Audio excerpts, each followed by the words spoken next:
Hello नमस्कार. नमस्कार. काय नाव आहे भाऊ आपचं? किरण. आपचं नाही, तुमचं? किरण नवरे. किरण नवरे. अरे आडनाव नवरे नवरे आडनाव नवरे आहे तुमचं. मग तुम्ही तर लावू का लावू.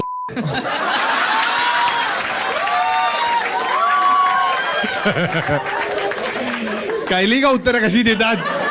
असाच घुसतंय काय? जाईल तुमचं आडनाव काय आहे? नवरे. नवरे आहे. अच्छा. आणि कुणावर आलात तुम्ही? फ्रेंड सोबत. फ्रेंड. काय करता आयुष्यात तुम्ही? नाही, मामा आहे माझा.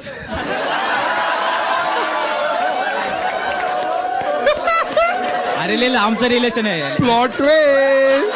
अरे लय लांबचं रिलेशन आहे. एक मिनिट, तुम्हाला काय होप आहे सांगा मला. बोलते मामा सांगायचं बोलते. आणि ती म्हणते माझा बॉयफ्रेंड आहे. तुम्ही लांबचे मामा म्हणजे किती लांबचे आहात? माझी चुलत बहीण आहे ना, तिच्या मावशीची मैत्रीण आहे वाटते. वाटतंय काय? अरे माहीतच नाही ऍक्च्युली काय किती लांब आहे. हे बघा, तुमचं नाव नवरे आहे पण तुम्ही नात्यांचे तुम्ही. अरे घरी आई पण बोलते ना, तुम्ही नवऱ्या नुसते भवरे आहेत बायकांच्या पार्टीत. ते भवरे नाही, भ पासूनच आहे. फुल व्हिडिओ यूट्यूबवर आहे, पटकन जाऊन पहा.